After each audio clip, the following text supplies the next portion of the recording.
মানে হচ্ছেটা কি? আমি নিউজ দেখছি আর ভাবছি এক গুন্ডাদের হাত থেকে বাঁচতে গিয়ে আমরা কি আরেক দল গুন্ডার হাতে গিয়ে পড়লাম নাকি? দেখো 2026-এর রেজাল্ট তো সবার সামনে। বিজেপি 200-র বেশি সিট নিয়ে জিতে গেছে। রাজ্যে বড় একটা পরিবর্তন এসে গেছে।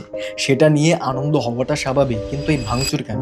টালিগঞ্জ থেকে কসবা, জায়গায় জায়গায় তৃণমূলে পার্টি অফিস ভাঙা হচ্ছে, দোকানপাট ভাঙা হচ্ছে, এমনকি আগুনও লাগানো হচ্ছে। এখন অনেকে জ্ঞান দিতে আসবে, কেন 21-এর ঘটনা কি ভুলে গেছিস? আরে ভাই, ভুলবো কেন? সেই সময়ের ভায়োলেন্স তো আমাদের কারোরই ভোলার কথা না, তাই জন্যই তো পার্টি বদল হলো। তাহলে পার্থক্যটা রইলো কোথায়?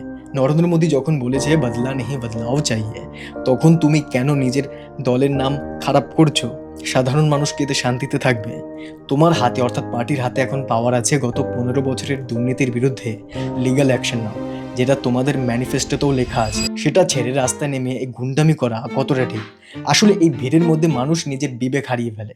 এর পেছনে একটা মারাত্মক মফ সাইকোলজি কাজ করে। কেন একটা সাধারণ মানুষ ভিড়ের মধ্যে মিশলে হঠাৎ করে হিংস্র হয়ে ওঠে? বড় বড় সাইকোলজিস্টরা এটা নিয়ে ভালো ভালো কনসেপ্ট দিয়েছে। যেমন ধরো কালেকটিভ মাইন্ড। তুমি যখন ভিড়ের মধ্যে থাকো, তোমার নিজের বুদ্ধি তখন কাজ করা বন্ধ করে দেয়। তুমি তখন একটা গ্রুপ মাইন্ডের পার্ট হয়ে যাও। ভিড় যেদিকে দৌড়ায় তুমিও সেদিকে দৌড়াও।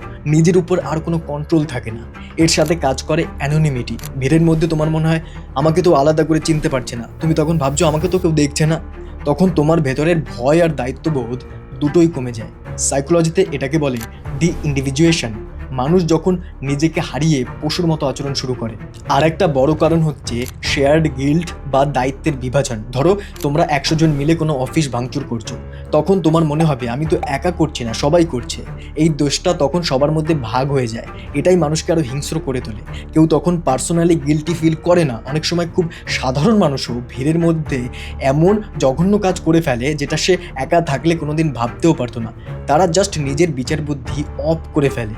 বাঙালি সবসময় শান্তিতে বাঁচতে চেয়েছে, তাই এই যারা পার্টি পলিটিক্স ভাঙচুর করছো তাদেরকে রিকোয়েস্ট করছি, পলিটিক্স করো মানুষের ভালোর জন্য, ভয় দেখানোর জন্য নয়। আর শেষে একটা কথাই বলবো, आज जब भाजपा जीती है तो बदला नहीं, बदलाव की बात होनी चाहिए।